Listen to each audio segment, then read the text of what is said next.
வணக்கம் நண்பர்களே, welcome to அருவி யூடியூப் சேனல். இன்றைக்கி நம்ம பார்க்க போகிற தாவரம் தகைப்பூண்டு. வாங்க வீடியோக்குள்ளே போகலாம்.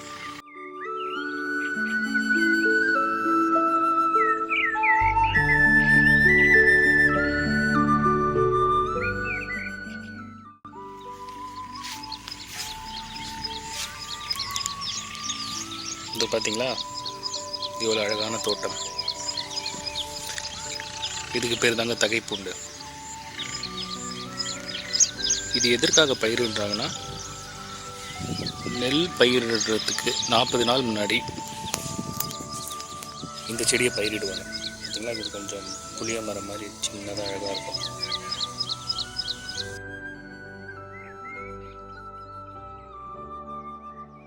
நாற்பது நாளுக்கு பிறகு இது மேலே அப்படியே உழுதுருவாங்க. அதனால் என்ன ஆகுதுன்னா, இது அப்படியே மண்ணுக்கு உரமாக மாறிடுது. மண்ணோட வளம் பெருக்குது. அதுக்கப்புறம் அவங்க நெல் பயிரிட்டாங்கன்னா நல்ல மகசூல் கிடைக்கும். பார்த்தீங்களா, இதோடு சேர்ந்து இந்த களைப்பயிரும் உழுதுருவாங்க. அதனால் நெல் பயிர் வளர்ந்த பிறகு அது கூட சில களை செடிலாம் வளரும். பார்த்தீங்களா, புல் பூண்டு, அந்த செடி கூட அவ்வளோவா வளராதுன்னு சொல்லி இங்கே இருக்கிற ஒரு விவசாயி சொன்னார். இது மாதிரி இயற்கையான உரத்தை விட்டு செயற்கை உரங்கள் மாறி போகிறாங்க. அதனோட விலையும் பார்த்தீங்கன்னா ஜாஸ்தி.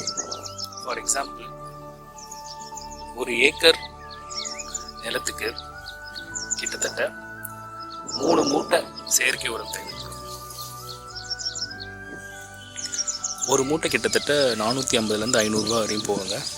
அப்போது ஒரு ஏக்கருக்கு கிட்டத்தட்ட 1000 ரூபாய் 1500 ரூபா ஆகும். ஆனால் இந்த தகைப்பூண்டோட விதை 1 கிலோ 90 ரூபா தான். ஒரு ஏக்கருக்கு 5 கிலோ தேவைப்படும். 5 கிலோனா கிட்டத்தட்ட ஒரு 500 ரூபாயில் உங்கள் மண்ணுக்கு உண்டான எல்லா உரமும் கிடைக்கும்.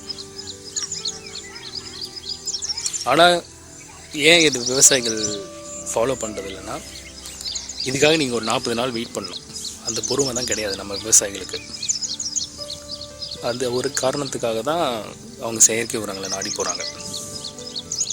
இப்போ நீங்கள் ஒரு கிராமத்துக்கு போனீங்கன்னு வச்சுக்கிங்களேன்,